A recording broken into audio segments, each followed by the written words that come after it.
Mazmur 91, dalam lindungan Allah. Orang yang duduk dalam lindungan yang maha tinggi dan bermalam dalam naungan yang maha kuasa akan berkata kepada Tuhan, tempat perlindunganku dan kubu pertahananku, Allahku yang kupercayai.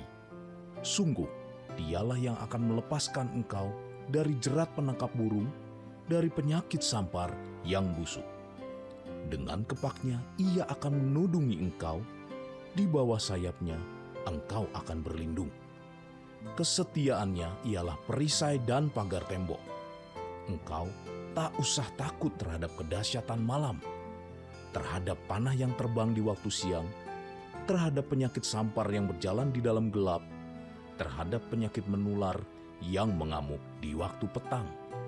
Walau 1.000 orang rebah di sisimu dan 10.000 di sebelah kananmu, tetapi itu tidak akan menimpamu. Engkau hanya menontonnya dengan matamu sendiri dan melihat pembalasan terhadap orang-orang fasik. Sebab Tuhan ialah tempat perlindunganmu, yang maha tinggi telah kau buat tempat perteduhanmu. Malapetaka tidak akan menimpa kamu, dan tulah tidak akan mendekat kepada kemahmu. Sebab malaikat-malaikatnya akan diperintahkannya kepadamu untuk menjaga engkau di segala jalanmu. Mereka akan menatang engkau di atas tangannya, supaya kakimu jangan terantuk kepada batu. Singa dan ular tedung akan kau langkahi. Engkau akan menginjak anak singa dan ular naga. Sungguh hatinya melekat kepadaku, maka aku akan meluputkannya. Aku akan membentenginya, sebab ia mengenal namaku. Bila ia berseru kepadaku, aku akan menjawab. Aku akan menyertai dia dalam kesesakan. Aku akan meluputkannya dan memuliakannya. Dengan panjang umur akan kukenyangkan dia, dan akan kuperlihatkan kepadanya keselamatan daripadaku. Shalom saudara, dalam Voice of Pentecost kali ini kita akan membahas bagaimana cara mengikuti kehendak Bapa.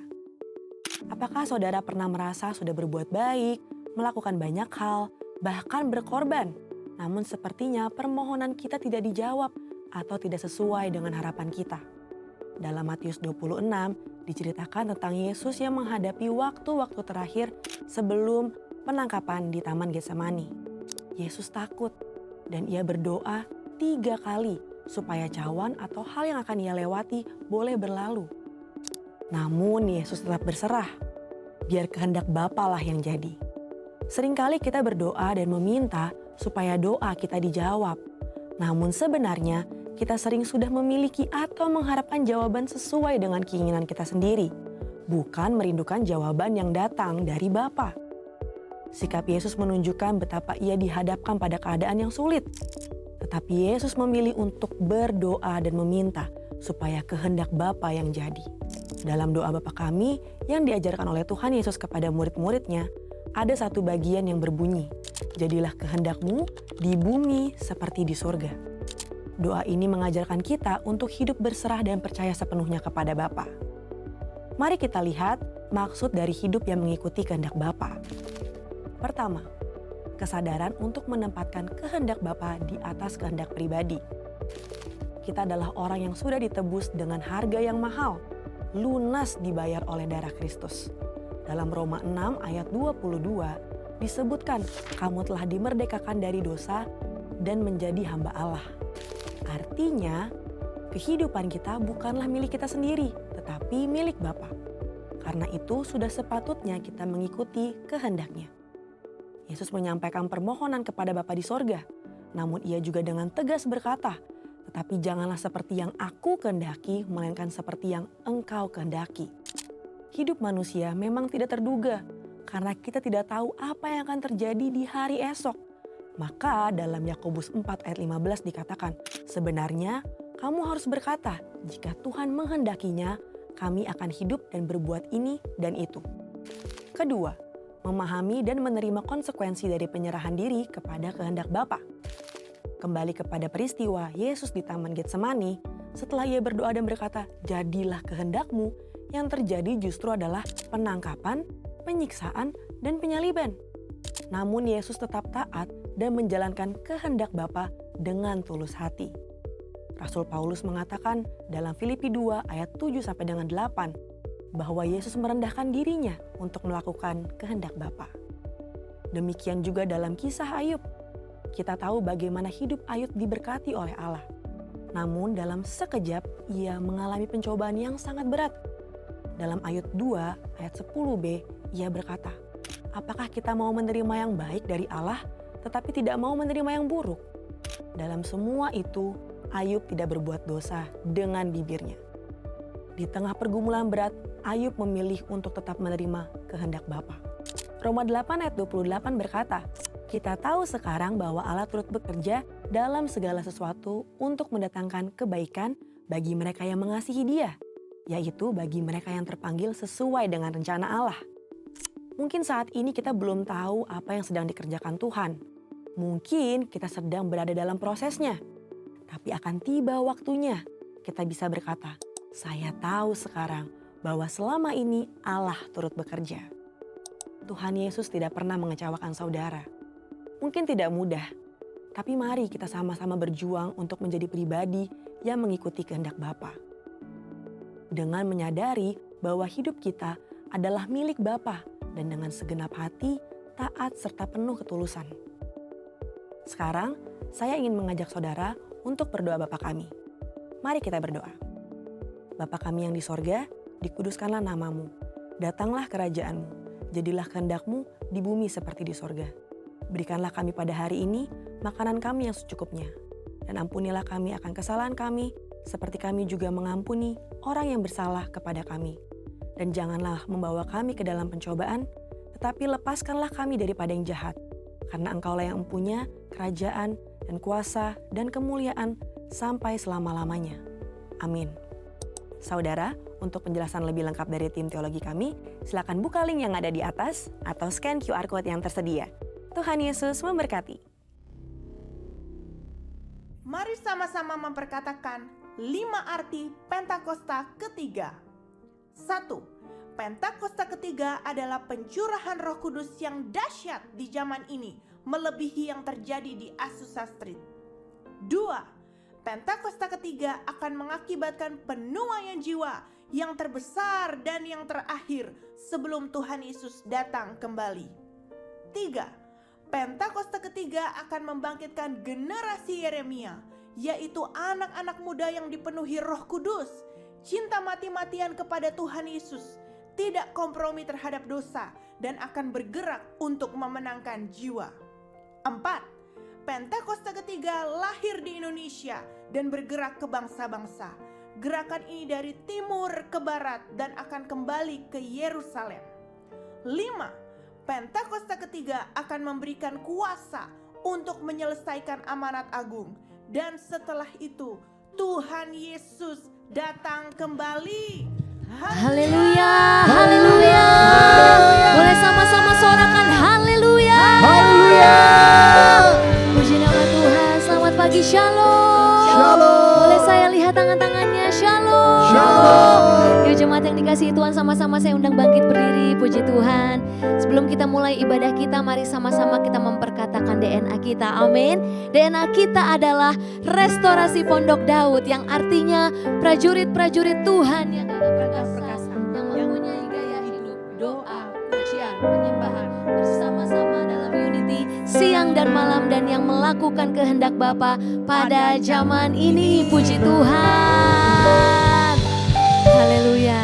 Saya percaya di tahun amanat agung, roh pengenalan akan Tuhan ditambah-tambahkan di dalam hati setiap kita. Amin. Mari saudara, hari ini dengan hasrat yang rindu akan Tuhan, kita mau mengenal pribadi Tuhan yang luar biasa. Amin.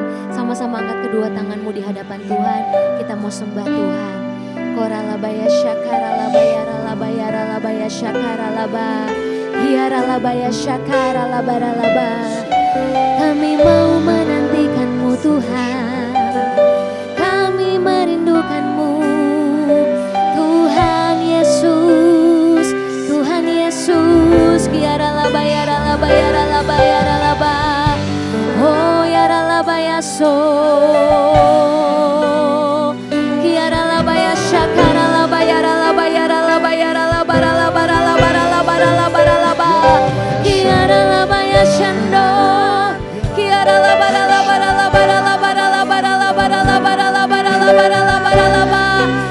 Sungguh tiada Allah yang seperti-Mu Tuhan. Tiada Allah lain. Koralabaralabaralaba yaralabaralabaralabaralabaralaba. Kiaralaba ya syakaralabaralabaralaba. Kiaralaba ya si. Kiaralabaralabaralaba ya syakaralabaralabaralabaralaba. Perbuatan-Mu ajaib Tuhan, dahsyat perkasa. Kiaralabaralabaralaba. Kiaralaba ya shando. Yaralabaralabaralabaralaba. Sikiaralaba yaralaba yaralaba yaralabaralabaralabaralaba. Sikiaralaba kiaralaba yaralabaralaba. Ini setiap umat-umat-Mu yang membutuhkan Engkau ya Tuhan. Kami yang membutuhkan Engkau Tuhan Yesus. Kiaralaba ya si yaralabaralaba. Sikiaralaba ya syakaralaba yaralabaralabaralabaralabaralaba. Kiaralabaralabaralabaralabaralabaralaba. Kiaralaba ya syakaralaba yaralabaralabaralabaralabaralabaralabaralaba. Sikiaralabaralabaralabaralabaralabaralabaralaba. Kiaralaba ya syakaralaba yaralabaralabaralabaralabaralabaralaba yaralaba ya syakaralabaralaba. Koralaba ya syakaralaba. Koralabaralabaralaba. Engkau Tuhan Maha Hadir, Engkau ada di tempat ini Tuhan. Mari berbicara pada setiap kami Tuhan, lewat pujian dan penyembahan yang kami naikkan Tuhan. Terima kasih Tuhan. Jemaat Tuhan boleh silakan duduk.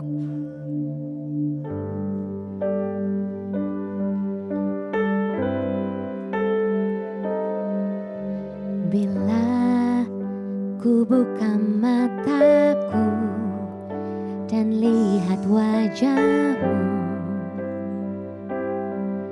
ku terkagum. Bila ku lihat hidupku dan karya tangan-Mu, ku tersanjung karena semua yang baik dalam hidupku itulah karya-Mu. Kau beri kesempatan yang baru dan ku ingin mengenal-Mu Tuhan lebih dalam dari semua yang ku kenal. Tiada kasih yang melebihi-Mu, ku ada untuk menjadi penyembah. Ini setiap penyembah-Mu Tuhan. Bila ku buka mataku dan lihat wajah-Mu, ku terkagum Tuhan. Bila ku lihat hidupku dan karya tangan-Mu, Yesus Tuhan. Karena semua yang baik dalam hidupku itulah karya-Mu. Kau beri kesempatan yang baru, yes Tuhan, dan ku ingin mengenal-Mu Tuhan lebih dalam dari semua yang ku kenal. Tiada kasih yang melebihi-Mu, ku ada untuk menjadi penyembah. Dan ku ingin mengenal-Mu Tuhan lebih dalam dari semua yang ku kenal. Tiada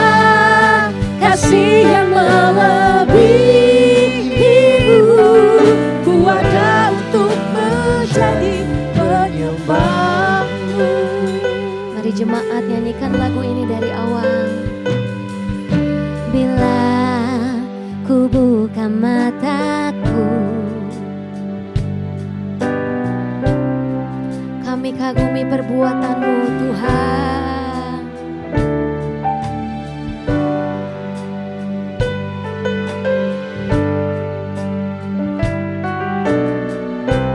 Ku tersanjung sambil mengangkat tangan-Mu. Yes Tuhan Yesus, terima kasih Tuhan. Itulah kami bersama-sama kesempatan yang baru, dan ku ingin mengenal-Mu Tuhan lebih dalam dari semua yang ku kenal. Tiada kasih yang melebihi-Mu, ku ada untuk menjadi penyembah. Karena semua yang baik dalam hidupku, itulah hadiah-Mu. Kau beri kesempatan yang baru, karena semua yang baik dalam hidupku, itulah hadiah-Mu. Kau beri kesempatan yang baru, dan ku ingin mengenal-Mu Tuhan lebih dalam dari semua yang ku kenal. Tiada kasih yang melebihi-Mu, ku ada untuk menjadi penyembah. Dan ku ingin mengenal-Mu Tuhan lebih dalam dari semua yang ku kenal. Sungguh tiada kasih yang melebihi-Mu, ku ada untuk menjadi penyembah-Mu. Dan ku ingin mengenal-Mu Tuhan lebih dalam dari semua yang ku kenal. Tiada kasih yang melebihi-Mu, ku ada untuk menjadi penyembah. Mari kita nikmati hadirat Tuhan di tempat ini.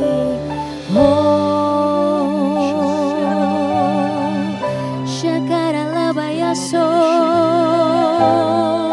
Yaralabaya shakaralabayaralabayaralabayaralabayaralabayaralabaralaba, Yaralabaya shakaralabaralabaralabaralabaralabaralabaralaba. Kasih-Mu yang lembut, Kasih-Mu yang manis Tuhan, perkenalkan pada setiap kami ya Tuhan. Kuralabaralabaralabaralabaya shakaralabaralabaralaba, Yaralabaya siyaralabaralabaralabaralabaralabaralabaralaba. Izinkan setiap kami mengenal pribadi-Mu Tuhan, pribadi-Mu Tuhan Yesus, Tuhan Yesus.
seperti Engkau, sebab Kau besar, perbuatanmu ajaib, tiada seperti Engkau,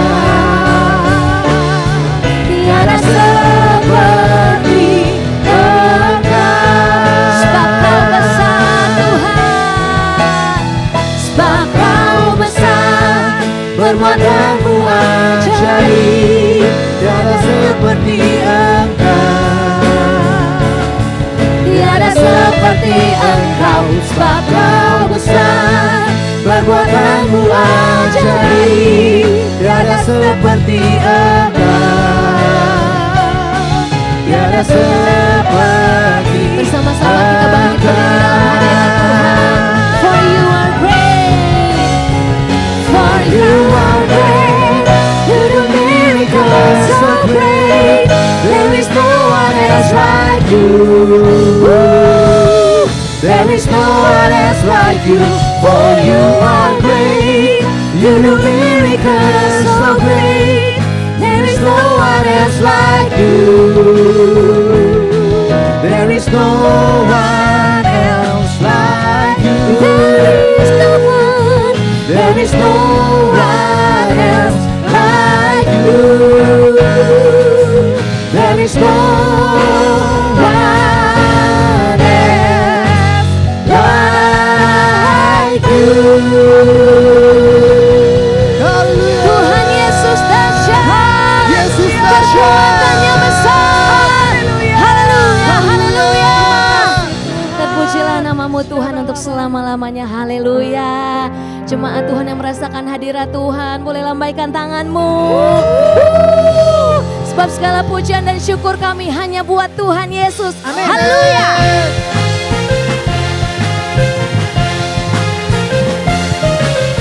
Kami bersuka cita Tuhan. Yes.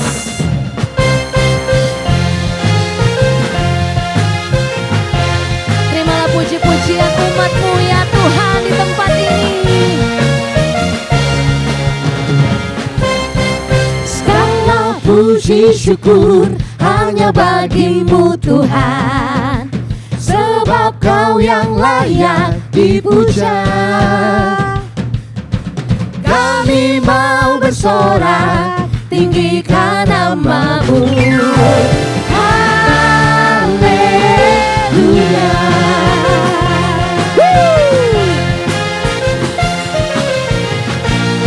Engkau baik, teramat baik Tuhan. Segala puji, Segala puji syukur hanya bagi-Mu Tuhan, sebab Kau yang layak dipuja.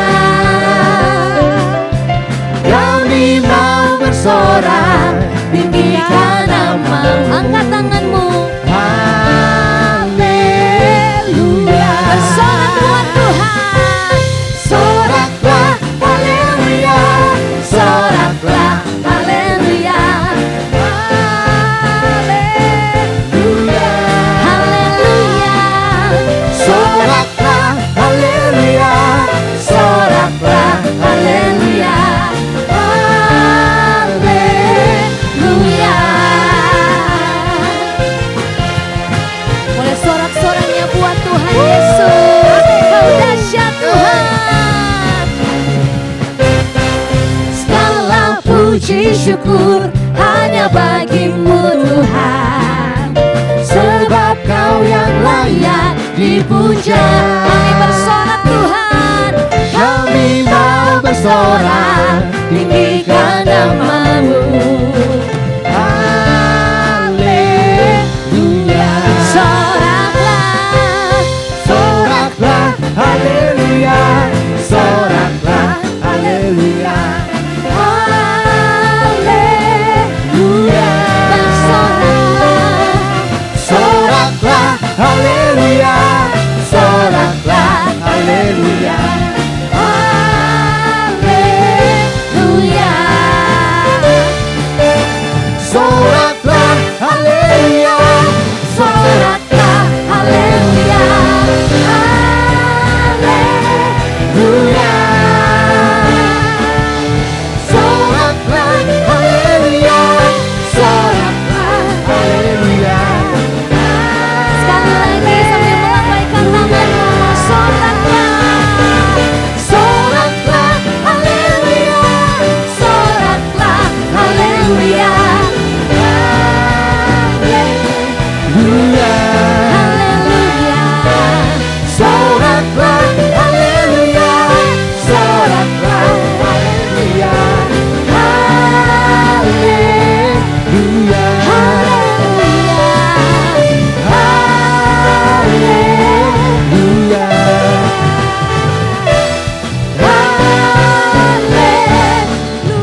haleluya.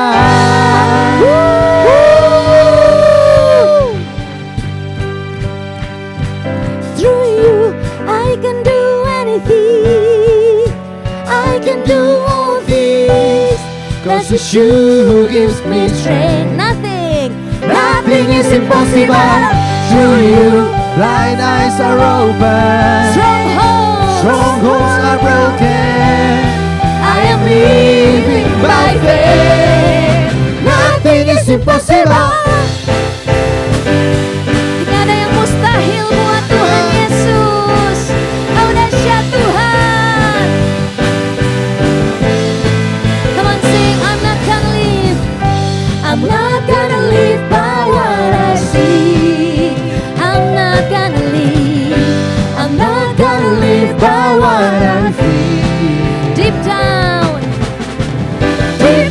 I know that you're here with me. I know that you can sama-sama lompat buat Tuhan Yesus. Through you, I can do anything. I can do all things. 'Cause it's you who gives me strength. Nothing is impossible.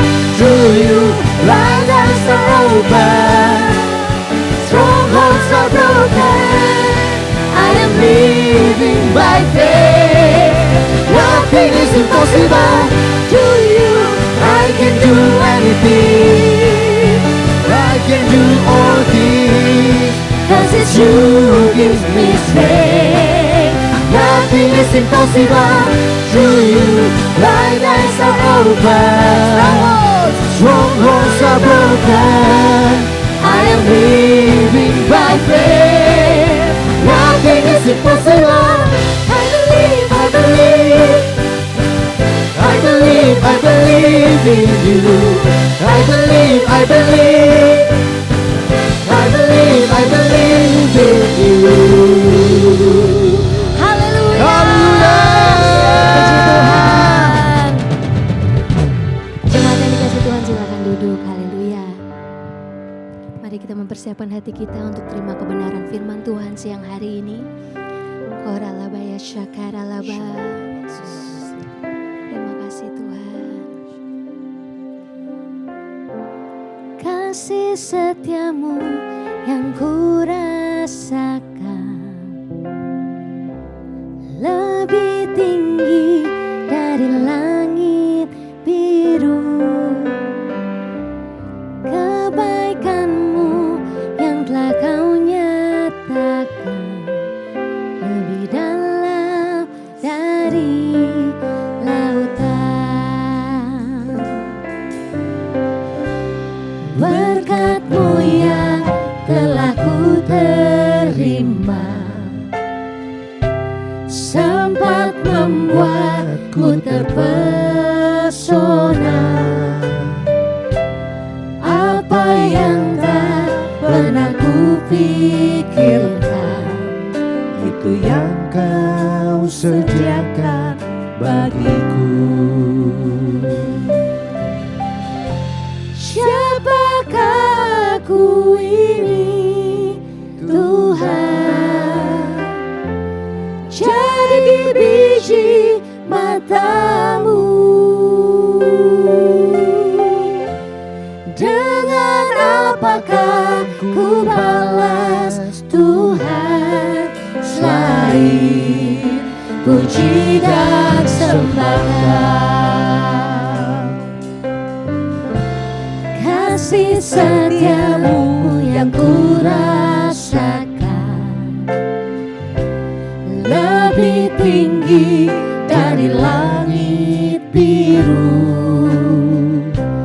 Kebaikan-Mu yang telah kau nyatakan lebih dalam dari lautan. Berkat-Mu Tuhan, berkat-Mu yang telah ku terima sempat membuatku terpesona. Apa yang tak pernah ku pikirkan, yang kau sediakan bagiku. Siapakah aku ini Tuhan? Jadi biji matamu. Dengan apakah ku balas Tuhan selain Mari sambil bangkit berdiri dalam puji dan hadirat Tuhan. sembahkan.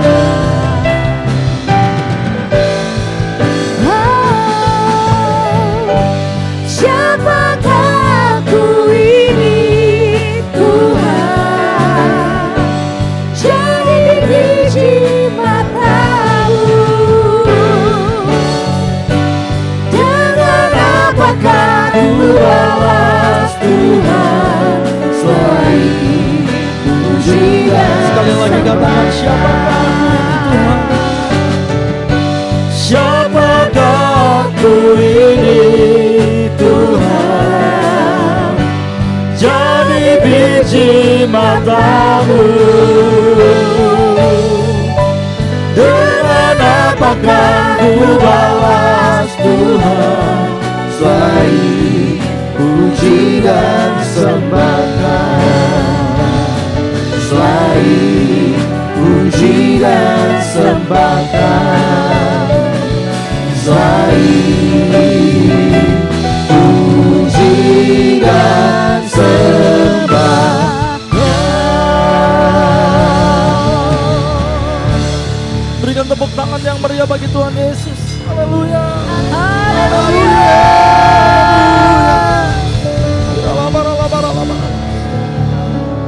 Kami bersyukur untuk hadirat-Mu yang ada bersama-sama dengan kami pada pagi hari ini. Kau Tuhan Allah yang bersemayam dan bertahta di atas doa, pujian, dan penyembahan umat-Mu. Dan pada pagi hari ini kami tahu Engkau hadir di tengah-tengah kami. Oleh sebab itu bawa kami dekat dengan Engkau ya Tuhan.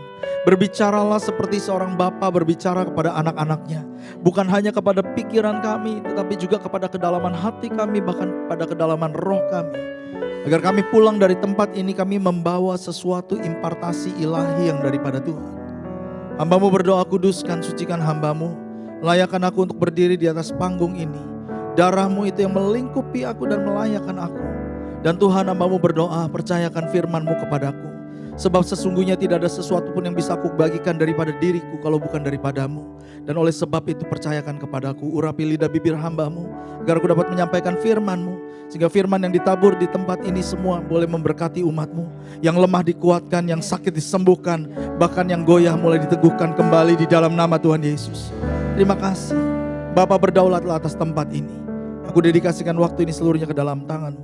Di dalam nama Tuhan Yesus, kami mengucap syukur kepadamu dan berdoa bersama-sama kita yang percaya, kita katakan amin. Sekali lagi berikan tepuk tangan yang meriah bagi Tuhan Yesus. Haleluya. Silakan duduk saudara yang dikasihi Tuhan. Shalom.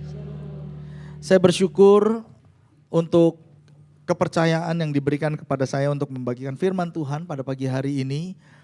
Terima kasih kepada Ibu Gembala, Bapak Gembala, juga kepada seluruh pengerja dan pelayan Tuhan yang ada di tempat ini. Saudara, pagi hari ini izinkan saya untuk memperkenalkan nama saya. Nama saya adalah Pastor Budi Cahyadi dan saya melayani di Lampung di Rayon 17 sebagai Gembala Rayon 17 dan beberapa di sini ada jemaat yang dari Lampung juga.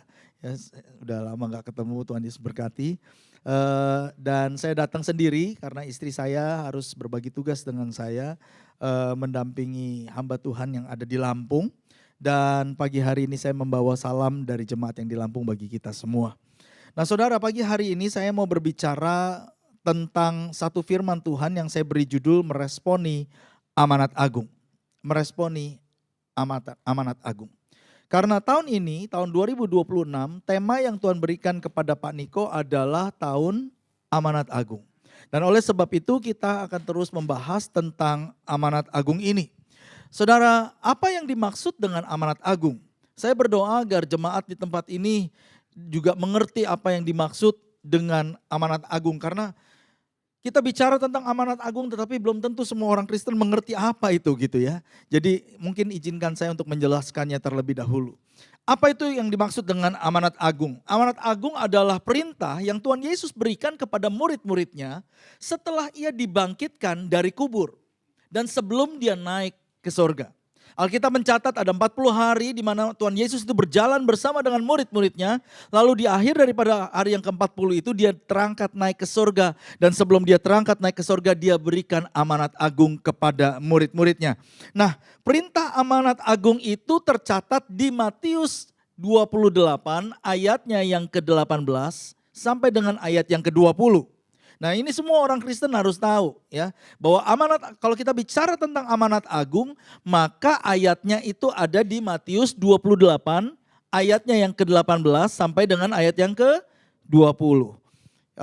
Kebanyakan kita bahasnya dari yang ke-19 sampai 20, tetapi pada pagi hari ini saya mau bicara dari ayat yang ke-18 sampai ke-20. Dikatakan di sana Yesus mendekati mereka dan berkata, "Kepadaku telah diberikan segala kuasa di sorga dan di bumi. Karena itu pergilah, jadikanlah semua bangsa muridku dan baptislah mereka dalam nama Bapa, Anak dan Roh Kudus. Dan ajarlah mereka melakukan segala sesuatu yang telah kuperintahkan kepadamu. Dan ketahuilah aku menyertai kamu senantiasa sampai kepada akhir zaman." Saudara, amanat agung itu bukan sebuah himbauan. Amanat agung itu bukan sebuah nasihat. Tetapi amanat agung adalah sebuah perintah dan misi yang Tuhan berikan kepada gerejanya, yaitu kepada saudara dan saya, untuk kita lakukan setelah dia terangkat naik ke sorga. Nah saudara, amanat agung adalah tongkat estafet. Tongkat estafet yang Tuhan berikan dan Tuhan percayakan kepada murid-murid dan kepada gerejanya. Karena Tuhan Yesus sudah melakukan bagiannya. Untuk menyelamatkan manusia, dia sudah memberikan hidupnya mati di atas kayu salib sebagai tebusan dosa untuk saudara dan saya. Tetapi sekarang Tuhan berikan tongkat estafet itu, tugas selanjutnya kepada gerejanya. Dalam sebuah pertandingan estafet, pelari yang sudah menyelesaikan putarannya akan memberikan dan menyerahkan tongkat estafetnya yang ada di tangannya kepada pelari berikutnya. Yang kemudian ketika pelari berikutnya itu ngambil tongkat estafet itu, dia akan mulai lari di dalam trek putarannya. Dan kembali setelah dia selesai lari trek putarannya yang biasanya itu sekitar 400 meter, maka kembali dia harus menyerahkan tongkat estafetnya kepada pelari berikutnya. Dan hal itu terjadi sampai 4 kali karena di dalam tim estafet itu ada 4 pelari, saudara. Nah ketika tongkat estafet itu diserahkan kepada pelari yang terakhir, maka pelari terakhir itu akan ambil tongkat itu dan dengan sekenceng-kencengnya dia akan lari untuk sampai kepada garis finish untuk menjadi juara 1. Nah saya mau tanya nih kepada jemaat di tempat ini. Seandainya kalau saudara hari ini ditunjuk sebagai pelatih tim estafet Indonesia yang akan bertanding di Olimpiade. Nah saudara punya 4 pelari. Masing-masing 4 pelari itu punya kecepatannya masing-masing. Masing-masing pelari punya keunikannya masing-masing. Kemampuannya masing-masing. Nah saya mau tanya kepada saudara. Kalau saudara adalah pelatih daripada sebuah tim estafet, di mana saudara akan tempatkan pelari terbaik saudara? Apakah di putaran pertama, putaran kedua, putaran ketiga, atau putaran yang keempat? Oke, tim A. Putaran pertama atau kedua atau ketiga keempat? Keberapa? 4. Ini tim A bilangnya 4 ya. Ini kalau yang benar pulang dapat sepeda saudara ya. Tim B. Putaran pertama, kedua, ketiga, atau keempat? Pelari terbaik saudara? Keempat? Keempat? Oke, tim C, ini jangan nyontek ya. Tim C, saudara punya pelari terbaik nih. Cepat banget larinya. Saudara akan taruh di putaran pertama, kedua, ketiga, atau keempat? Pertama, kedua, ketiga, keempat? Pertama. Kita punya tim yang bilang pertama dan kita punya 2 tim yang bilang keempat terakhir. Biasanya coach pelatih akan taruh tim pelari yang terbaiknya, yang tercepatnya itu di putaran terakhir untuk mengejar ketertinggalan. Jadi ketika pelari terakhir itu dia ambil tongkat estafet itu, dia akan coba untuk kejar ketertinggalannya. Nah, saya mau katakan kepada saudara, kita semua sedang ada di putaran terakhir itu. Saudara dan saya bukan lagi ada di akhir zaman. Saudara dan saya sedang ada di ujung dari akhir zaman. Karena tanda-tandanya makin banyak. Kalau saudara lihat tanda-tanda akhir zaman yang dituliskan atau diucapkan oleh Tuhan Yesus di dalam Matius 24. Maka saudara akan melihat beberapa tanda di sana dikatakan akan terjadi bencana gempa bumi. Dan sekarang bencana gempa bumi terjadi di mana-mana. Bahkan di Timur Tengah daerah yang gak pernah kita dengar ada gempa bumi. Israel baru mengalami gempa bumi, saudara. Yang gak pernah dengar tempat-tempat terjadi bencana, sekarang bencana. Indonesia banjir gak beres-beres, saudara. Di mana-mana sedang terjadi sekarang ini bencana. Belum lagi kalau kita bicara soal deru perang. Deru perang itu udah gawat-gawatnya, saudara. Saya bukan hanya berbicara tentang deru perang yang ada di Ukraina dan Rusia, itu juga udah mulai memudar, saudara. Awal tahun aja udah dikejutkan. Amerika rangsak Venezuela. Presidennya diculik, saudara, udah kayak di film. Lalu kemudian dikuasai Venezuela. 1 hari setelah diculik, Donald Trump itu bikin e-flyer, ditulis fotonya dia, Presiden Venezuela. Itu diambil alih ke pemerintahannya, saudara. Karena minyak. 2 hari setelah itu, sehari setelah itu, Donald Trump langsung umumin kok. Sekarang kita akan perusahaan-perusahaan minyak di Amerika akan segera masuk ke Venezuela dan menguasai Venezuela. Dan harga minyak di Venezuela akan dijual sesuai dengan harga tertinggi. Saudara jangan pikir ini soal Venezuela, bukan. Ini soal antara blok sebelah sini dengan blok sebelah situ. Saya baca satu artikel, dibilang begini, China itu punya kebutuhan minyak besar. Dan China nggak bisa beli minyak dari Amerika. China nggak bisa beli minyak dari negara-negara sekutunya karena diblok semua sama Amerika. Jadi yang dia bisa beli hanya dari Rusia, hanya dari Iran, hanya dari Venezuela. Ini satu kakinya udah dipatahin. Terus yang kedua, Rusia. Mau dipatahin kan? Greenland mau direbut. Kenapa? Karena di situ ada jalur pipa minyak, gas. Yang ketiga, Iran. Iran digoncang terus. Ini lagi gawat, saudara. Makanya emas kemarin nembus ke 3.000. 3 juta. Oh, tahu semua loh jemaat di sini. Turun sampai ke, tahu loh turunnya sampai berapa ibu. Turun lagi. Ini kapal perangnya Amerika itu udah di sana semua. Bahkan kemarin saya baca karena saya ada di dalam grup hamba Tuhan Israel, saudara. Itu dibilang di sana kapal perang yang dikirim ke Iran sekarang ini jumlahnya jauh lebih banyak pada waktu Gulf War, perang Teluk. Jumlahnya jauh lebih banyak. Makanya emas pada naik terus kemarin. Tapi sekarang kelihatannya arahnya lebih mau ke negosiasi daripada kepada perang. Tapi kondisi di Timur Tengah saat ini sudah sangat amat memanas. Dan sepak terjangnya Amerika itu akan memprovokasi banyak pihak. Dan saya rasa kita sedang bukan lagi ada di dalam akhir zaman, tapi kita sudah ada di ujung daripada akhir zaman. Dan kalau saudara dan saya adalah pelari yang ada di putaran terakhir itu. Putaran sebelum Tuhan Yesus datang kembali. Maka saudara dan saya adalah orang-orang yang terbaik yang Tuhan pilih. Untuk membawa amanat agung dan menjangkau jiwa-jiwa. Yang mengerti katakan amin. Kayaknya kurang percaya. Coba lihat kiri kanan, katakan kamu pelari terbaik. Amin. Sekali lagi, lihat depan belakangnya, katakan begini, kamu penginjil terbaik. Iya, iya. Karena kalau kita sedang ada di putaran terakhir, Tuhan akan pakai saudara dan saya jauh lebih dahsyat dari angkatan-angkatan sebelumnya.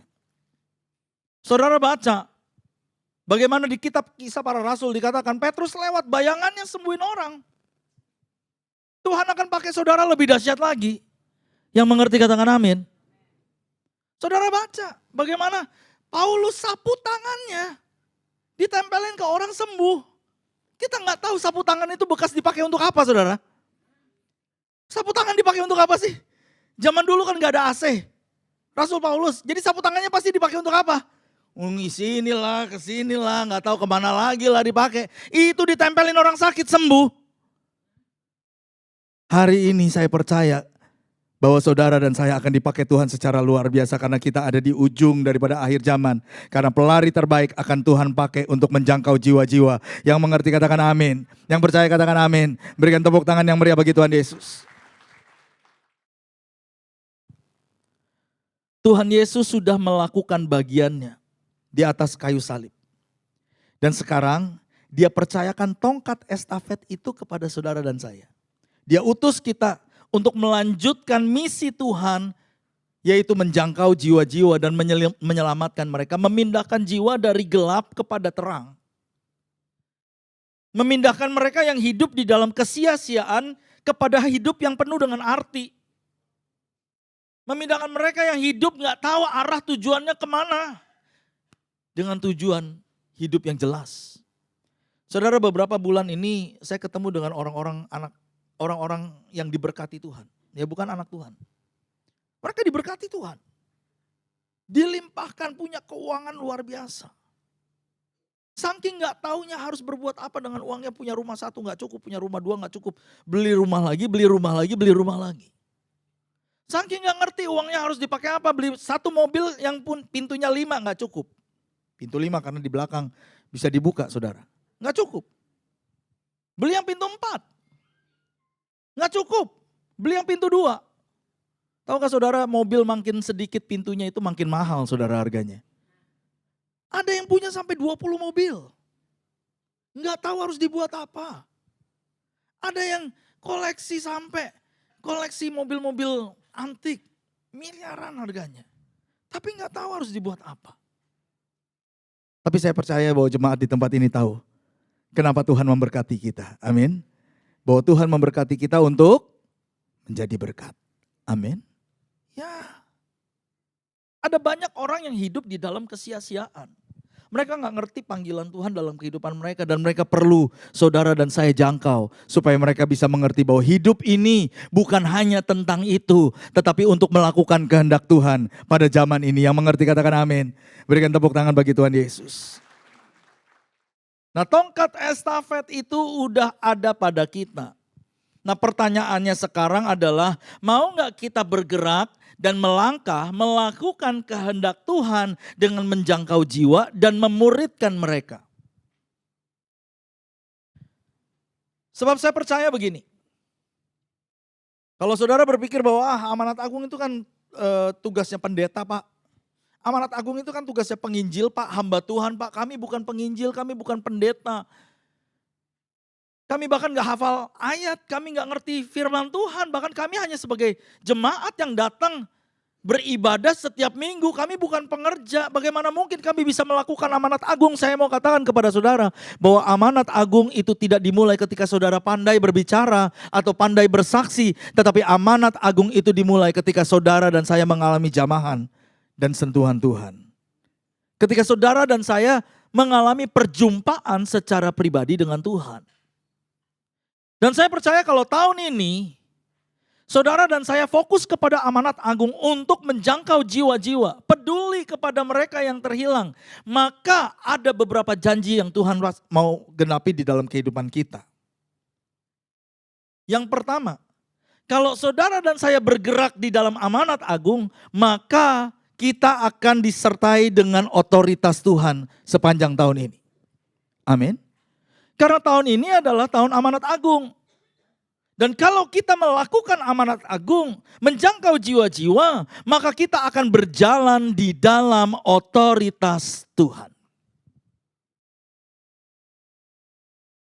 Otoritas ini bukan hanya berbicara ketika saudara dan saya bersaksi kepada jiwa-jiwa. Udah pasti. Tuhan pasti akan sertai kita. Tuhan pasti akan buktikan firman-Nya. Tuhan pasti akan memperlengkapi kita dengan kuasa-Nya. Amin. Tetapi ketika saudara tidak bersaksi sekalipun, pada saat saudara, maksud saya begini, pada saat kita bekerja di tempat kerjaan kita sekalipun, pada saat kita kuliah, pada saat kita menjalani kehidupan kita, kalau hati kita tertuju kepada jiwa-jiwa, maka Tuhan akan memberikan kuasa kepada saudara dan saya. Kuasa itu akan menyertai kita. Matius 28 ayat 18 dikatakan begini, kepadaku telah diberikan segala kuasa di sorga dan di bumi. Tuhan tidak mengutus kita untuk melakukan amanat agung tanpa memperlengkapi dengan kuasa. Dalam versi amanat agung Markus 16 ya. Jadi amanat agung itu ada dua versi. Yang pertama versi di Matius 28, yang kedua itu versi Markus 16 ayat 15-18 dikatakan begini. Lalu ia berkata kepada mereka, pergilah ke seluruh dunia, beritakanlah Injil kepada segala makhluk. Siapa yang percaya dan dibaptis akan diselamatkan, tetapi siapa yang tidak percaya akan dihukum. Tanda-tanda ini akan menyertai orang yang... Berapa banyak saudara di tempat ini kita adalah orang-orang yang percaya? Angkat tangan saudara. Ya puji Tuhan. Tanda-tanda ini akan menyertai saudara dan saya. Mereka akan mengusir setan demi namaku. Saudara akan berbicara dalam bahasa-bahasa yang baru bagi saudara. Saudara akan memegang ular dan sekalipun saudara minum racun maut, saudara tidak akan mendapat celaka. Yang mengerti katakan amin. Saudara akan meletakkan tangannya atas orang sakit dan orang itu akan... Artinya ketika saudara mulai bergerak melakukan amanat agung, ketika hatimu tertuju kepada jiwa-jiwa, engkau memiliki belas kasihan kepada jiwa-jiwa. Engkau mulai memikirkan perkara yang di atas dan bukan hanya perkara kehidupanmu sehari-hari. Karena amanat agung adalah perkara Tuhan di atas. Amin. Ketika saudara dan saya memikirkan perkara yang di atas dan bukan hanya perkara yang sehari-hari saja, maka Tuhan akan memberikan kuasa kepada saudara. Dikatakan di sini, engkau akan mengusir setan demi namaku. Tahukah saudara, mengusir setan bukan hanya ketika saudara meletakkan tangan kepada orang yang kerasukan lalu kemudian saudara usir setannya, bukan. Tetapi saudara perlu mengusir setan dari rumah tangga saudara. Engkau perlu mengusir setan dari bisnis saudara. Karena orang di luar sana, mereka semua pada pakai jimat saudara. Mereka semua punya pegangan. Mungkin saudara gak rasakan itu. Enggak kok Pak, baik-baik saja. Itu karena Tuhan lindungi saudara. Tapi orang di luar sana semuanya pakai saudara. Tahukah saudara, ada satu masa, karena saya kebetulan bukan hanya hamba Tuhan, tetapi saya masih dipercaya untuk mengelola perusahaan. Ada satu masa di mana saya itu gak berani ke kantor. Tiap pagi saya bangun. Bawaannya tuh pengen bunuh diri. Udah jadi pendeta loh saudara. Kalau ke kantor nggak betah di kantor. Kalau udah urusan kerjaan bawaannya tertekan sekali. Sebulan, 2 bulan saya rasanya apa ya. Saya nggak ngerti apa. Tapi ke-3 bulan, setiap hari bangun bawaannya pengen mati. Setelah 3 bulan saya ngerti itu serangan saudara. Ada orang-orang kantor yang memang mereka pakai untuk nyerang saya. Saudara mengerti apa yang saya katakan? Ini kenyataan yang ada di lapangan. Itu sebabnya kenapa saudara dan saya perlu berjalan di dalam otoritas Tuhan. Karena ketika otoritas itu ada atas saudara dan saya, kita berdoa maka setan akan pergi. Itu setelah saya tahu itu, setiap hari pagi saya sama istri pegangan tangan. Kita doa, kita tengkingin saudara. Seminggu gak terjadi apa-apa. 2 minggu gak terjadi apa-apa. Sebulan gak terjadi apa-apa. 2 bulan gak terjadi apa-apa. Tapi bulan yang ketiga saudara, Itu mulai. Beberapa orang mulai sakit. Beberapa orang mulai mengundurkan diri. Karena mereka tahu bahwa ada kuasa Tuhan di situ. Itu sebabnya saya mau katakan kepada saudara. Kalau kita punya hati memperhatikan jiwa-jiwa. Kita memikirkan perkara yang di atas. Kuasa Tuhan akan menyertai saudara dan saya. Dan tidak ada setan atau roh jahat yang bisa menyerang kita. Karena Tuhan yang akan berperang bagi kita. Yang mengerti katakan amin. Dikatakan engkau akan berbicara dengan bahasa baru. Roh Kudus akan memenuhi saudara. Ketika engkau meletakkan tanganmu atas orang sakit, orang akan sembuh. Perusahaanmu sakit, kau tumpangin tangan sembuh. Keluargamu yang sakit ditumpangin tangan sembuh. Rumah tanggamu yang sakit kau angkat tangan kepada Tuhan, dipulihkan oleh Tuhan. Keuanganmu yang sakit tumpangin tangan. Tuhan tolong ini. Rekening cuma segini dalam nama Yesus. Percaya Tuhan pasti pulihkan. Tapi saudara dan saya perlu kuasa itu. Tahun 2026 saudara dan saya nggak bisa berjalan dengan kekuatan sendiri. Kita perlu kuasa. Dan oleh sebab itu, karena kuasa ini datang ketika saudara dan saya melakukan amanat agung. Kita perlu fokus kepada amanat agung di tahun 2026. Yang mengerti katakan amin.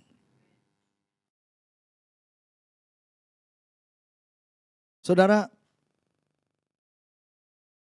seorang polisi lalu lintas yang badannya kecil. Kalau dia berdiri di tengah jalan, lalu saudara lagi bawa mobil, lihat polisi itu, kecil badannya. Tapi ketika polisi itu angkat tangan begini, saudara stop gak mobilnya saudara? Stop gak? Kenapa? Kenapa gak lewatin aja, orang kecil kok badannya. Karena ada otoritasnya. Karena ada kuasanya. Bahkan bukan hanya mobil kita yang kecil. Bus yang besar, truk yang besar pun. Kalau udah ngeliat polisi begini. Walaupun cuma satu orang kecil. Dia pasti akan berhenti. Betul? Karena ada otoritasnya. Otoritasnya itu di mana? Otoritasnya di bajunya dia. Karena baju itu dia dapat dari Polri. Dengan baju itu orang tahu bahwa ada otoritas dari Polri yang diberikan kepada orang ini. Sehingga ketika orang ini menjalankan tugasnya, dia angkat tangannya stop. Tapi seandainya polisi itu gak pakai baju seragam. Hanya pakai baju biasa. Berdiri di tengah jalan. Lalu begini, kira-kira saudara berhenti gak saudara? Polisi loh. Berhenti gak saudara? Seandainya dia jenderal loh. Berhenti gak saudara? Kenapa? Karena gak ada otoritasnya. Tahukah saudara bahwa setiap kita diberikan otoritas oleh Tuhan. Ada jubah otoritas itu. Kalau saudara berjalan bersama dengan Tuhan. Ada jubah otoritas yang dari surga turun. Saudara angkat tangan. Sesuatu terjadi. Saudara mengerang. Sesuatu terjadi. Saudara tengking. Sesuatu terjadi.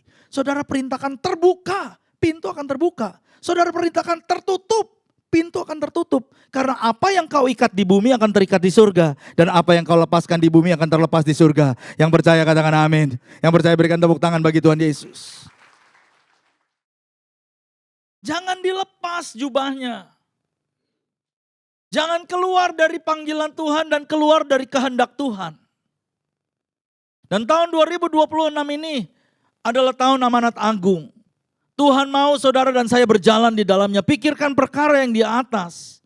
Punya empati dan rasa belas kasihan untuk menjangkau jiwa-jiwa. Mulai mendoakan orang-orang yang ada di sekeliling kita. Maka otoritas itu akan ada dalam hidup saudara. Yang kedua. Saya sampai jam berapa ya? Lanjut. 20 menit lagi. Oke. Kalau enggak sampai jam 1. Yang kedua, kalau saudara dan saya kita berjalan di dalam amanat agung. Peduli akan jiwa-jiwa, menjangkau mereka. Memikirkan perkara yang di atas, maka Tuhan akan bergerak bersama dengan kita. Karena Tuhan gak mau kita diam, tetapi Tuhan mau kita bergerak. Amin. Matius 28 Ayat 19 bagian A dikatakan begini, karena itu pergilah. Kata pergilah memberikan pengertian kepada kita bahwa Tuhan nggak ingin saudara dan saya menjadi orang Kristen yang diem. Tuhan nggak mau saudara dan saya menjadi orang Kristen yang pasif. Yang setiap minggu cuma datang ke gereja, dengerin khotbah, puas, pulang, lalu kemudian gak melakukan apa-apa. Karena iman Kristen bukan iman yang diem. Iman Kristen bukan iman yang pasif.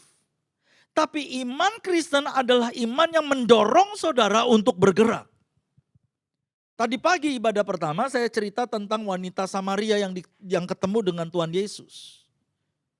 Ketika dia ketemu dengan Tuhan Yesus, sesuatu terjadi dalam hidupnya. Dia nggak bisa diem, dia nggak bisa cuman tutup mulut lalu nggak memberitakan apa-apa. Alkitab katakan dia kembali ke kota Sikar, lalu kemudian dia bicara di sana dan bersaksi. Sehingga kota itu penduduknya seluruhnya percaya kepada Yesus. Nanti sore saya mau bicara tentang orang yang kena sakit kusta. Satu kali Tuhan Yesus ketemu dengan orang yang sakit kusta. Lalu kemudian Tuhan Yesus sembuhkan orang itu. Lalu Tuhan bilang begini, kamu pergi, persembahkan persembahan yang diperintahkan oleh Musa. Tunjukkan dirimu kepada imam sebagai bukti bahwa engkau telah tahir. Tapi jangan ngomong ke siapa-siapa. Jangan ceritakan kepada siapa-siapa apa yang engkau alami. Tapi Alkitab katakan justru orang kusta itu pergi kemana-mana. Cerita tentang Yesus. Padahal Tuhan Yesus sudah bilang jangan cerita kemana-mana. Setiap orang yang mengalami Tuhan gak pernah bisa diem.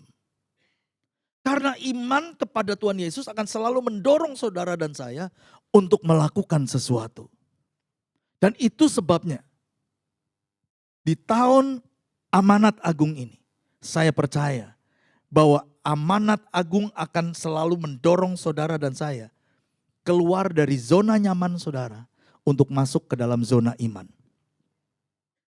Ini adalah tahun di mana saudara dan saya harus belajar untuk masuk ke dalam zona iman dan bukan tinggal di zona nyaman. Tahukah saudara bahwa kita cenderung enak untuk tinggal di zona nyaman? Kita lebih memilih untuk tinggal di zona nyaman kita. Kenapa? Karena di dalam zona nyaman kita sudah bisa prediksi, kita ada hitungannya sendiri, kita bisa tahu apa yang akan terjadi. Kita bisa kalkulasi di zona nyaman kita. Karena di zona nyaman itu kita punya kendali, kita punya kontrol. Tapi ketika kita keluar dari zona nyaman, kita nggak punya kontrol sama sekali. Itu sebabnya pada pagi hari ini saya mau katakan kepada saudara, kalau kita tetap tinggal di zona nyaman, Tuhan gak bisa kerja dalam hidup saudara. Karena di zona nyaman tidak ada Tuhan. Tuhan hanya ada di zona iman. Ibrani katakan begini, barang siapa percaya kepada dia dan hendak datang kepada dia, maka harus datang dengan iman. Betul? Tuhan hanya ada di zona iman. Kalau saudara ngarepin mujizat, tapi saudara tetap tinggal di zona nyaman, saudara tidak akan pernah lihat mujizat. Karena mujizat hanya terjadi di zona iman dan bukan di zona nyaman. Kalau saudara ngarepin terobosan terjadi, berkat yang besar terjadi, pertolongan Tuhan terjadi, tetapi saudara tetap tinggal di zona nyaman, saudara gak akan mungkin bisa melihat itu karena semua itu hanya bisa terjadi di zona iman. Yang mengerti katakan amin. Kalau saudara baca Alkitab, saudara akan menemukan dari waktu ke waktu, Tuhan akan menarik keluar orang-orang yang tinggal di dalam zona nyaman. Untuk keluar melangkah ke zona iman. Abraham tinggal di Haran. Kehidupannya udah nyaman saudara. Papanya ada di sana, Terah. Mereka punya usaha di sana. Abraham menikah dengan istrinya Sarai. Lalu kemudian mereka punya kakak, adik, semuanya kumpul di situ. Tapi Tuhan katakan kepada Abram, enggak, Abram, don't stay there. Kalau kamu tinggal di situ, kamu enggak akan bisa mendapatkan apa yang kujanjikan. Keluar. Keluar dari zona nyamanmu. Kemana Tuhan? Aku akan tunjukin nanti kemana. Yang penting kamu keluar dulu. Keluar dari Haran, tinggalkan itu semua. Ikut aku. Nah waktu Abram jalan keluar dari Haran, dia gak punya ide sama sekali. Tuhan mau bawa kemana, tetapi dia melangkah masuk ke dalam zona iman. Nah kita selalu kepinginnya tahu 3, 4, 5, 6, 7 langkah ke depan. Karena bagi kita kalau kita tahu 3, 4, 5, 6, 7 langkah ke depan, kita merasa tenang, betul? Tapi Tuhan kerjanya gak gitu. Tuhan kerjanya sehari demi sehari. Kesusahan sehari cukuplah untuk sehari. Doa Bapa kami mengajarkan kepada kita. Berikanlah kepada kami makanan kami yang secukupnya. Dalam bahasa Inggrisnya dikatakan, give us our daily bread. Makanan kami untuk hari ini. Karena Tuhan mau mengajar kita untuk setiap hari masuk di dalam zona iman. Mungkin dalam kehidupan kita dulu, kita pernah ada di dalam zona iman. Tapi dengan bertumbuhnya waktu dan berjalannya waktu, tanpa kita sadari kita mulai bergeser ke zona nyaman. Kita nyaman dengan pelayanan, kita nyaman dengan usaha kita nyaman dengan keluarga kita nyaman dengan apa yang Tuhan berikan kepada kita. Dan kita lupa bahwa sebetulnya Tuhan mau panggil kita untuk masuk ke dalam zona iman dan bukan di dalam zona nyaman. Itu sebabnya kenapa dari waktu ke waktu Tuhan akan panggil dan tarik kita lagi. Tarik kita lagi. Yusuf itu udah set saudara. Alkitab katakan begini, di umur 17 tahun Yusuf itu mendapatkan jubah maha indah dari orang tuanya, dari Yakub. Pada zaman itu, kalau ada anak yang diberikan jubah maha indah, maka orang yang mendapatkan jubah maha indah itu adalah penerus. Dan jubah maha indah itu hanya diberikan kepada putra mahkota. Oleh seorang raja, atau oleh seorang bangsawan, atau oleh seorang pengusaha yang punya aset banyak. Dan Yakub pada waktu itu pilih Yusuf, dia berikan jubah maha indahnya. Ketika Yakub memberikan jubah maha indah kepada Yusuf, dia itu sedang ngomong di depan semua kakak-kakaknya Yusuf. Bahwa aku telah memilih putra mahkota. Aku telah memilih seseorang yang akan mendapatkan warisan daripadaku. Dia yang akan mimpin kamu semua. Makanya ketika Yusuf dapat mimpi 2 kali. Semuanya pada marah kan. Mentang-mentang lu dapat jubah maha indah, lu dapat mimpi kayak begitu. Marah.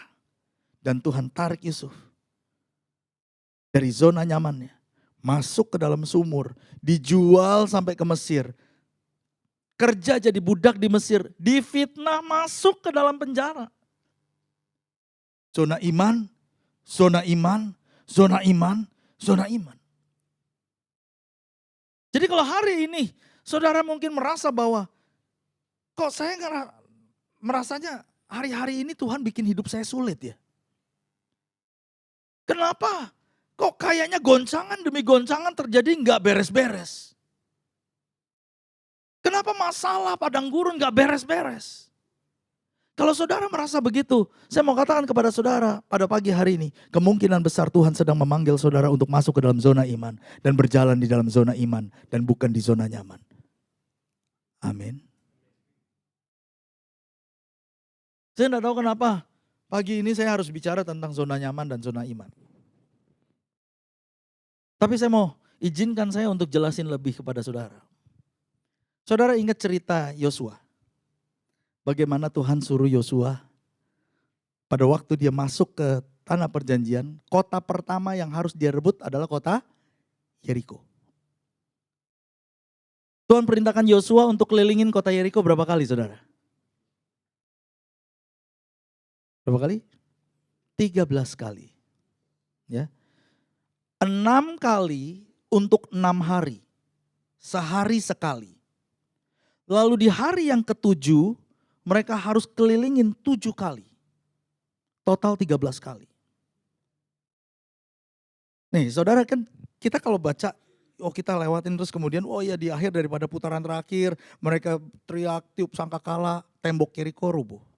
Tapi saya mau mengajak saudara untuk coba kita berimajinasi seandainya kita ada bersama dengan Yosua pada hari itu. Tuhan perintahkan Yosua itu untuk bangun pagi-pagi. Lalu mereka diperintahkan untuk mengelilingi tembok Yeriko berkali-kali. Sehari sekali selama 6 hari.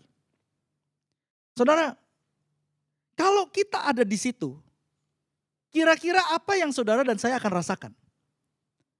Karena tembok Yeriko itu bukan seperti tembok begini, bukan. Dia tembok yang bentuknya seperti benteng. Tebal, tinggi. Dan biasanya di tembok yang seperti benteng itu di atasnya selalu ditempatkan prajurit. Mereka sudah siap dengan panah, mereka sudah siap dengan tombak. Dan ketika Tuhan perintahkan Yosua untuk lewat di depan tembok itu. Saudara bisa bayangin gak? Apa yang ada di pikiran semua orang Israel pada waktu itu? Mereka gak boleh ngomong loh. Tuhan perintahkan jangan mengucapkan sepatah kata pun. Jalan keliling baris kayak anak TK. Jadi bayangkan pada waktu Yosua bersama dengan bangsa Israel mereka mulai jalan. Ini di atas saudara. Itu ada tentara-tentara Yeriko. Zaman itu gak ada satu raja pun yang bisa mengambil alih kota Yeriko karena temboknya begitu kuatnya. Jadi bayangin ketika mereka jalan, itu mereka di atas sudah siap-siap saudara. Dengan panah, dengan tombak. Yosua dan orang Israel harus melangkah dengan iman. Nggak ada yang ngomong begini, Yos, lu gila lu lihat dong di sana. Ini strategi apaan? Kagak ada ilmu strategi kayak gini, Yos. Lu belajar perang dari mana? Tapi mereka taat. Mereka jalan. Kira-kira kalau saudara waktu itu dan saya ada di belakang Yosua, jalannya gimana saudara? Kalau saya di belakang Yosua, saya pegang pundaknya. Buruan Yos, buruan Yos, buruan. Sebelum nanti kita dipanah, ditombak sama mereka di atas. Buruan. Saudara bayangin hari pertama selesai. Pulang ke tenda kan. Bilangnya apa? Alhamdulillah.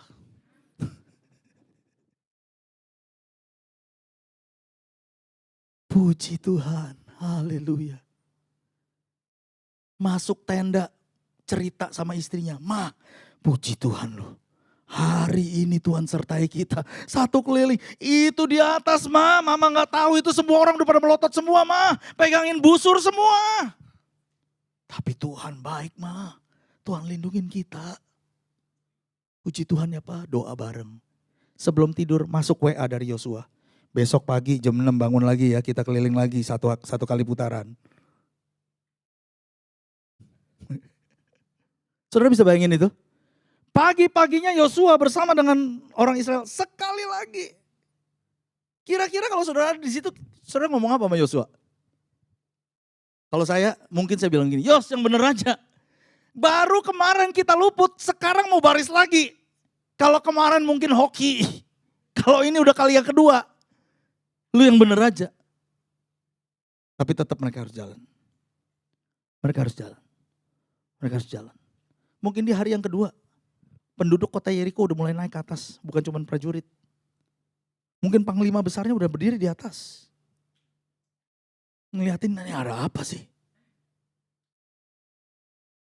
Dan hari kedua lewat, hari ketiga lagi, langkah lagi.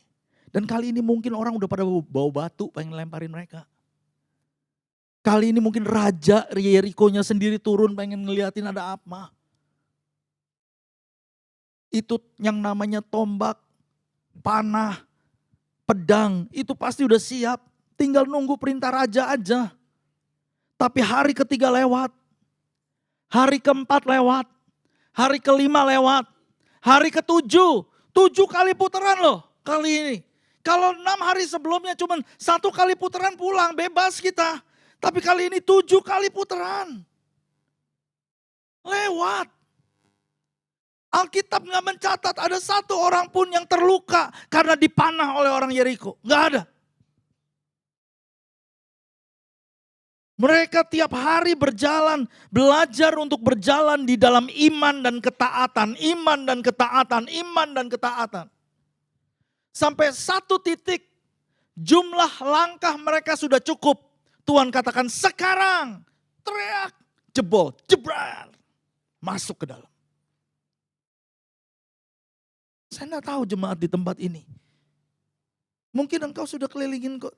Tembok Yeriko itu udah sekali, 2 kali, 3 kali. Setahun engkau kelilingi. Enggak tembus-tembus. Mungkin 2 tahun. Sudah saudara kelilingi. Enggak tembus-tembus. Saudara udah ngerang, sudah puasa, udah teriak sama Tuhan. Pak, mau sampai kapan? Saya enggak tahu sampai kapan.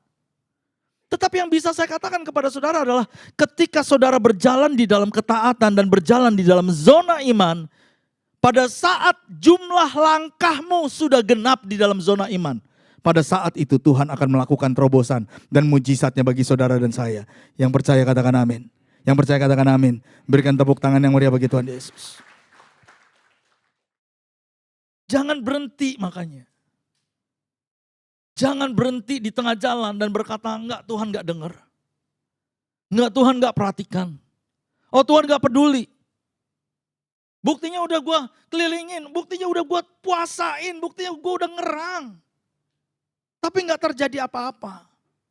Kalau belum terjadi apa-apa terus jalan. Terus jalan. Tuhan pasti akan lindungi kita. Dia tidak akan membiarkan ada 1 panah pun yang akan kena atas kita. Atau ada orang yang melempar batu atas kita. Karena Tuhan pasti akan sertai.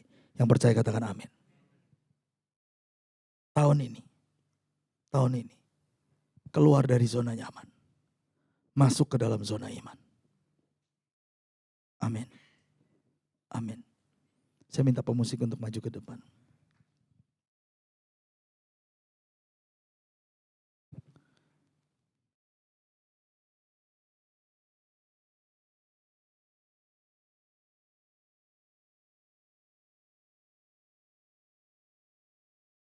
Minta G.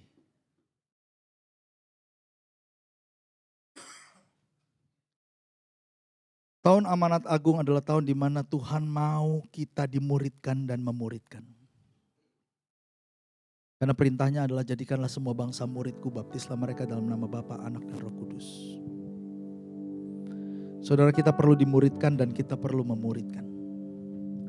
Karena justru ketika kita memuridkan dan kita dimuridkan, pada saat itu karakter kita dibentuk. Kita dijadikan dewasa. Tapi saya gak mau tutup dengan ini. Saya mau tutup dengan ayat yang ke-20. Karena janji Tuhan di dalam Matius 28. Yang tadi kita baca ayat 18 sampai dengan ayat yang ke-20. Dikatakan begini saudara. Dan ketahuilah, aku menyertai kamu senantiasa sampai kepada akhir zaman. Kalau kita melakukan amanat agung, kalau kita meresponi panggilan itu dan berkata, Tuhan aku mau melangkah, aku mau menjangkau jiwa, aku mau peduli kepada mereka, aku mau mulai mendoakan mereka. Kalau kita mau lakukan itu, janji Tuhan, Dia akan selalu menyertai kita. Kita perlu, tahun 2026 ini kita perlu Tuhan untuk menyertai kita. Betul? Gak bisa jalan sendiri, gak bisa. Kita perlu penyertaan Tuhan. Satu kali Tuhan katakan kepada Musa ketika bangsa Israel memberontak. Lalu Tuhan katakan pergi. Aku akan mengirim malaikatku untuk berjalan di depanmu. Kau akan masuk ke dalam tanah perjanjian. Tapi Musa bilang enggak. Kalau bukan engkau yang menyertai kami gak mau pergi. Keluaran 33 ayat 15 sampai 16. Dikatakan begini. Berkatalah Musa kepadanya, jika engkau sendiri tidak membimbing kami, janganlah suruh kami berangkat dari sini. Dari manakah gerangan akan diketahui bahwa aku telah mendapatkan kasih karunia di hadapanmu, yakni aku dan umatmu ini. Bukankah karena engkau berjalan bersama-sama dengan kami, sehingga kami, aku dan umatmu ini dibedakan dari segala bangsa yang ada di muka bumi ini. Dibedakan itu artinya dikhususkan. Dibedakan itu artinya dipisahkan.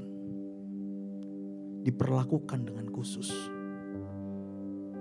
Kalau Tuhan menyertai kita, saudara dan saya akan dibedakan dengan orang yang lain. Kita akan diperlakukan dengan khusus. Kita akan dipisahkan oleh Tuhan. Padang gurunnya mungkin sama. Pergumulannya mungkin sama. Masalahnya mungkin sama. Tapi karena Tuhan menyertai kita, maka kita akan dibedakan. Ada anugerah, ada mujizat, ada pertolongan, kasih karunia atas kita. Amin. Itu sebabnya Musa nyanyikan lagu ini. Bila engkau tak besertaku, ku tak mau berjalan.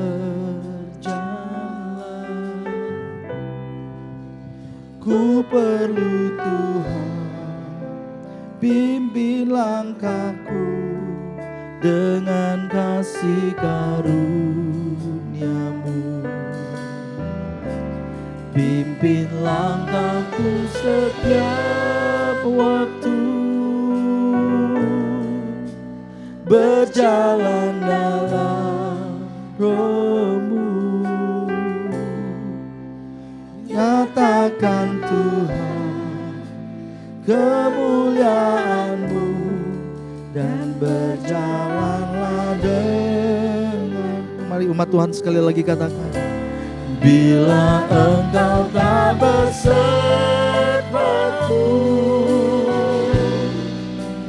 ku tak mau berjalan. Ku perlu Tuhan, pimpin langkahku dengan kasih karunia-Mu. Pimpin langkahku setiap waktu, berjalan dalam Roh-Mu. Nyatakan Tuhan kemuliaan-Mu dan berjalanlah denganku. Biarlah ini menjadi doa saudara dan saya. Minta sama Tuhan untuk Tuhan sertai. Permasalahannya begini. Seringkali kita punya tujuan kita sendiri. Kita mau jalan ke arah kita sendiri. Sedangkan Tuhan, Dia sedang bergerak ke arah yang berbeda. Itu yang menjadi permasalahan. Makanya seringkali ketika kita berjalan sesuai dengan kehendak kita sendiri, arahnya berbeda dengan arah Tuhan. Kita mulai mengalami kesulitan demi kesulitan. Lalu kemudian kita merasa Tuhan yang meninggalkan kita. Bukan. Dia gak pernah tinggalkan kita. Namanya saja udah Immanuel, Allah yang beserta dengan kita. Gak ada ilah lain, berhala lain yang pernah janji seperti itu. Tidak ada. Yang namanya disebut Immanuel. Allah beserta dengan kita. Masalahnya kita sendiri yang sering keluar. Kita sendiri yang sering memisahkan diri kita dari Tuhan. Lalu kemudian kita bilang sama Tuhan, Tuhan sertai aku di sini. Padahal Tuhan sedang bergerak di sana. Saudara mengerti apa yang saya katakan? Tahun ini Tuhan sedang bergerak di Amanat Agung. Tuhan sedang bergerak di Amanat Agung. Hatinya ada di jiwa-jiwa. Itu sebabnya jangkau. Miliki belas kasihan. Ketika saudara peduli sama jiwa-jiwa, Tuhan yang akan menyelesaikan segala permasalahan yang ada dalam kehidupan kita. kuasa itu akan menyertai kita. Di zona iman itu, Tuhan akan nyatakan kemuliaannya dan perlindungannya atas kita. Dan Dia akan sertai kita. Kita bangkit berdiri bersama-sama yuk. Naikkan pujian ini sekali lagi.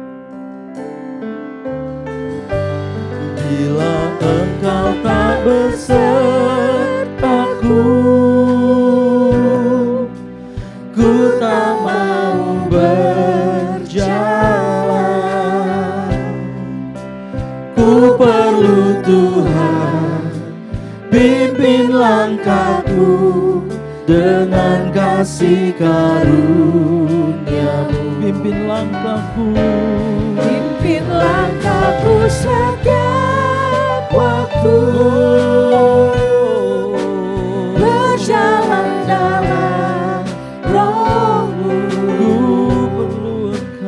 nyatakan Tuhan kemuliaan-Mu, dan berjalanlah denganku.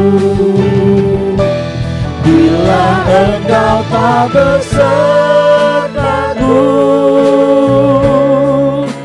ku tak mau katakan kepada Tuhan, saudara.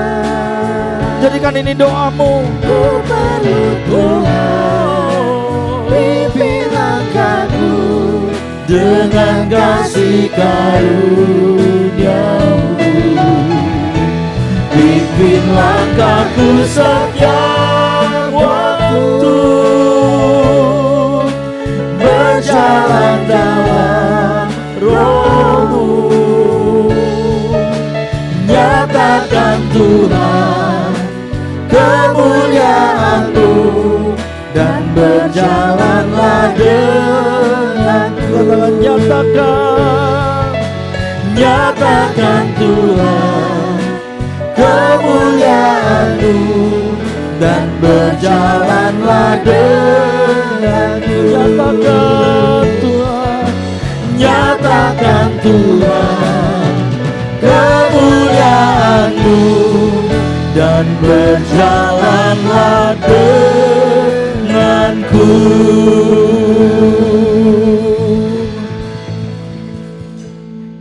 Aba, ini doa kami di awal tahun 2026 ini. Kami berdoa biar Engkau selalu ada bersama dengan kami. Kami selalu ada bersama dengan Engkau di dalam langkah-langkah hidup kami. Kalau tahun ini Tuhan sedang berjalan di dalam amanat agung, kami mau belajar untuk taat, meresponi amanat agung itu. Karena kami percaya ketika kami berjalan bersama dengan Engkau, otoritas-Mu itu akan menyertai kami, Tuhan.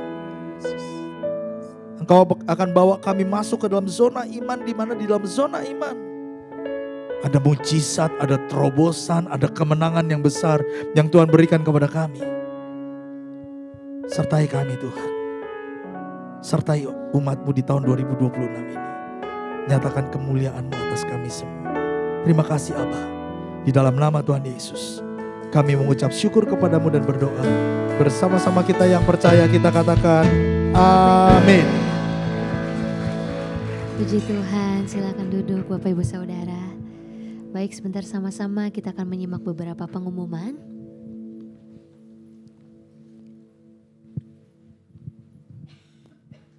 Pengumuman Minggu 1 Februari 2026.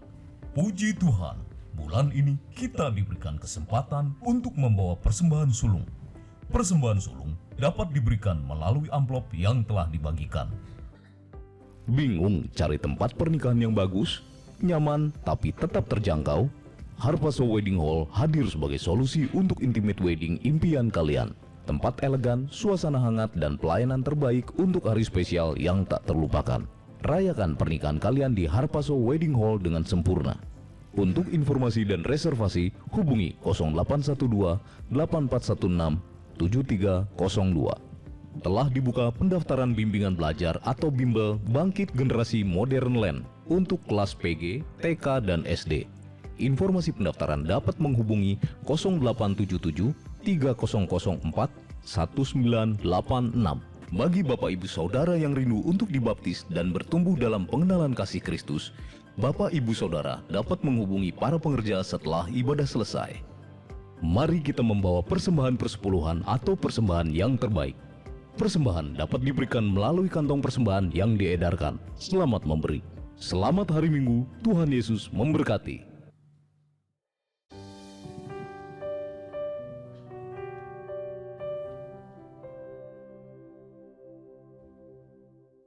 Shalom. Ibadah Raya Minggu tanggal 8 Februari 2026 pukul 8, 10 pagi dan 5 sore akan dilayani oleh Pendeta Audi Rohadi. Mari ajak keluarga dan teman beribadah bersama minggu depan. Ibadah Junior Church tanggal 8 Februari 2026 pukul 10 pagi di ruang ibadah lantai 1. Mari bawa anak-anak beribadah tanggal 8 Februari 2026 pukul 10 pagi dan 5 sore di ruang anak lantai 1. Puji Tuhan, JC akan mengadakan retret liburan sekolah pada tanggal 23 sampai 25 Juni 2026 di Wisma PGI dengan biaya Rp500.000 per anak. Biaya tersebut dapat dicicil. Untuk informasi dan pendaftaran dapat menghubungi Neta di 0819 0544 8157. Demikian pengumuman minggu ini. Tuhan Yesus memberkati berlimpah-limpah. Baik, sebelum kita memberikan persembahan, saya mau tahu apakah ada di antara Bapak Ibu Saudara-saudari yang baru pertama kali beribadah di tempat ini, boleh melambaikan tangannya.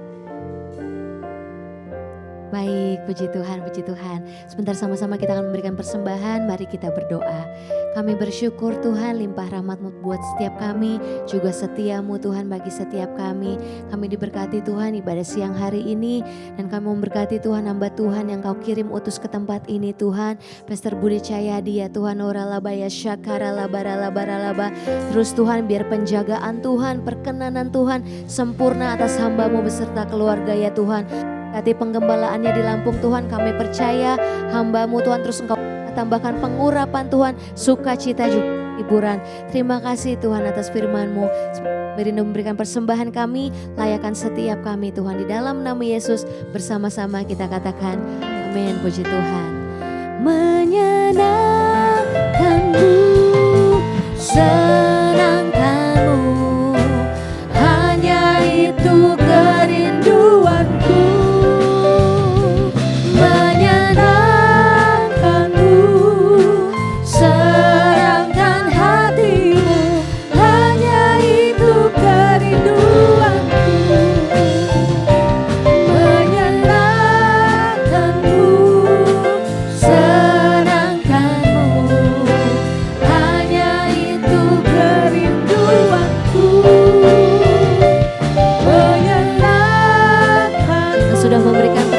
Boleh saya undang bangkit berdiri. Hanya itu kerinduanku. Kiranya Engkau memberkati setiap kami. Kiranya Engkau memberkati aku berlimpah-limpah dan memperluas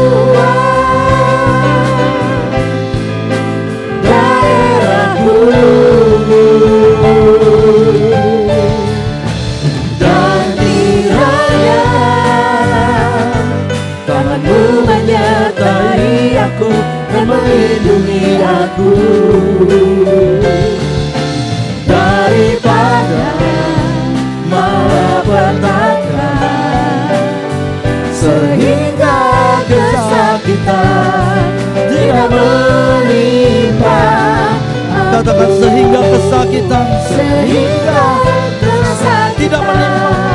tidak menimpa aku, sehingga kesakitan tidak menimpa aku. Haleluya. Kami bersyukur untuk ibadah yang kedua ini. Bersyukur untuk firman-Mu, bersyukur untuk lawatan-Mu atas kami semua. Sebentar kalau umat-Mu akan pulang dari tempat ini, biarlah kami pulang dengan membawa berkat yang berlimpah-limpah yang daripada Tuhan. Mari angkat tangan kita dan arahkan hati kita kepada Tuhan Yesus. Pulanglah dan terimalah berkat yang berlimpah-limpah dari Allah Bapa di sorga. Anugerah kasih karunia di dalam Kristus Yesus. serta persekutuan yang manis daripada Roh Kudus menyertai kita semua mulai hari ini, bahkan sampai selama-lamanya. Di dalam nama Yesus, bersama-sama kita yang percaya katakan amin. Selamat hari Minggu, Tuhan Yesus berkati.